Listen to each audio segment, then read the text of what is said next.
Hello and welcome to Tinkertanks-wot. We're in a Tier 5 battle on Abbey today in the KV-1S, Tier 5 Soviet heavy tank. The KV-1S used to be a Tier 6 heavy tank with a much bigger, more powerful gun, but a few patches ago it got brought down to Tier 5 and replaced by the KV-85. And this one mounts a 122mm howitzer. There are some other gun options, but this is my favorite. And it's a little more lightly armored, a little faster than a KV-1. And it's really probably my favorite Tier 5 heavy tank. I really enjoy it. And of course, I'm a sucker for a derp gun. And this is a very derpy derp gun. So, on Abbey, I'm going to go where the heavy tanks go, typically, which is up the 1 line. The 1-2 line through the hills there. And as you can see, this is faster than a KV-1. That doesn't mean it's fast. 35-40 kilometers an hour is really not bad. And the armor really could be better because it's, again, not quite as good as the KV-1. And you wind up kind of playing this almost like a big medium rather than as a heavy tank. But I'm coming up here, and just about this point I am realizing that I am all alone, which is not where you want to be up here when there are multiple heavy tanks on the opposing side, because I could very easily find myself running into 3 of them, and I will die very quickly if that happens. But the KV-1 and the Sherman 3 are coming around, and there are a couple places to get up here from that 1-line road. And very often, people do come around that way and then join up with you in this upper area. So I'm sort of hoping that that's going to happen, so that I won't be all alone against the storm up here. And the Sherman 3 might be coming up to join me.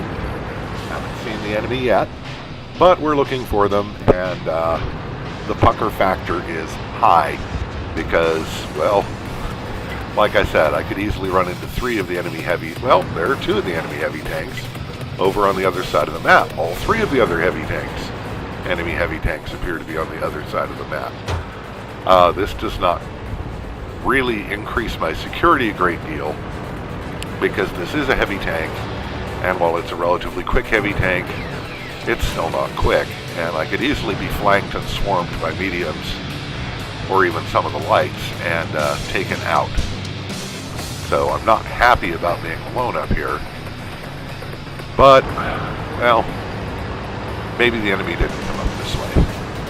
I've seen weirder things happen in games. Not often, but I have seen weirder things happen in games.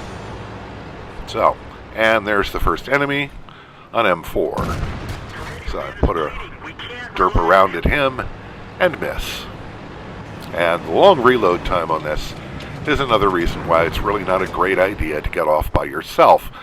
You know, it's helpful to have friends to shoot at them with you while you're reloading. So took a good chunk off of his health, and then we see a Hetzer. And that Hetzer may also be armed with a big derp gun, which isn't quite as potent as mine, but he can still ruin my day fairly quickly. And put a round into him, take more than half his health, so that the M4 can safely come out and shoot at me, and I can't do a damn thing about it. Well, I've reloaded, so I have something to say to that M4, which he's very eager not to hear. And he puts another round into me, and I totally doink the shot. I don't even know why I bothered firing. It was obvious that he was out of the way. And he puts another shot into me. I am not coming off well in this encounter, so I'm going to back up a little bit and hope against hope that my teammates are actually looking at the map. I know, it's a lot to expect in a Tier 5 game. The interesting thing is I'm discovering it's a lot to expect in a Tier 9 or 10 game either. Now, that's it for the Sherman 4, and there already is having at me. Oh, and look, here's the Sherman 3. Nice of you to show up. of course, he's not going to actually head towards the enemy. He's just going to come on up here and look around, as long as it's safe. Very nice. So, let's go see about that Hetzer. Maybe there's somebody else over this way, too, that can shoot me up while my teammates sit back and do nothing. And, where did that Hetzer go? Oh, he's something. Why am I going back? I don't remember why I turned around there. Probably because it didn't seem like a bad idea to go back with my friends, even if they were going to be useless. They at least offer another target for someone to shoot at, but having realized that the Hetzer's there, well, I'm going to have to miss him. But he doesn't do any damage to me either. And he's deciding discretion might be the better part of valor, and I don't blame him. You know, he's a Tier 4 tank destroyer facing off against a Tier 5 heavy with a big gun, which I just used to ruin his day. So, oh, the KV-1's actually moving up now that it appears to be safe. The Sherman isn't. I don't know what he's thinking about. But our cap circle is being menaced.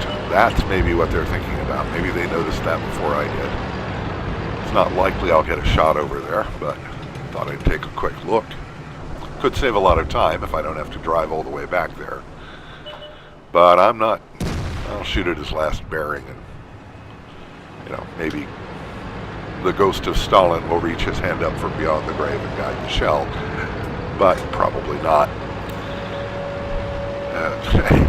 Soviet guns tend to be listed as being very inaccurate, and then you'll make some ridiculous shots with them, and you'll be thinking, wow, this gun isn't inaccurate after all. You know, as Jingles, the mighty Jingles often says, the ghost of Stalin reaches up from hell and guides your shell to the target. But as soon as you get comfortable with the idea that you're going to hit them when you aim at them, even if it's a tough shot, the gun will troll you and you'll wind up missing a close, easy shot. And Stalin, in his special pool of fire in hell, will chortle mirthfully at you, knowing that once again he has stuck it to the capitalist oppressor. And yes, there was a dead tank right in the middle of everything, and I ran right into it. I have no excuse. So, keeping heading back towards the cap circle. Wow, you know, it's amazing how slow that KV-1 was to come up and reinforce me when I needed him, and how quickly he got back to the cap circle. Possibly because heading back towards base was akin to running away, and he was all for it. That's not fair. Okay, for all I know, this is this guy's first game in that tank. He could be new to the game. He could just be an idiot, and that's not really his fault. But he's not been terribly helpful so far, so I'm not feeling too disposed to be generous. And there's a Covenanter has come into sight, and he is pointing his gun vaguely in that direction.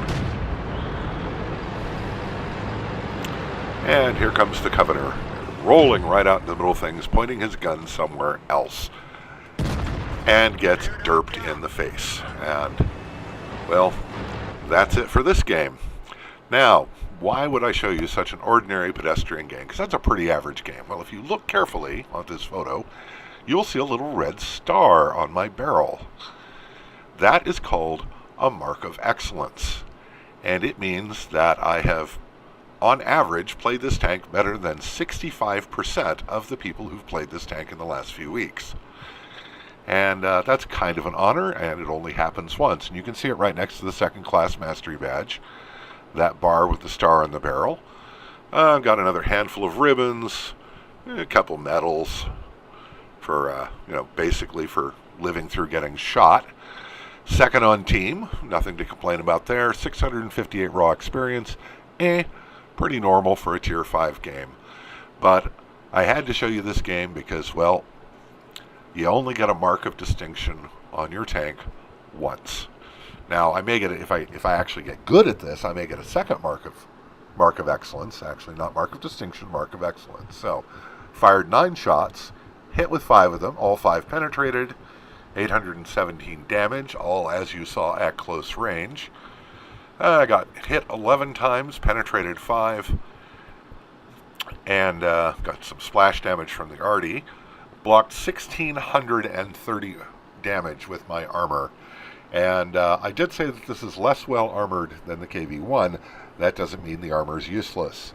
Anyway, I hope that you enjoyed this video. If you did, please like below, subscribe, all that happy stuff.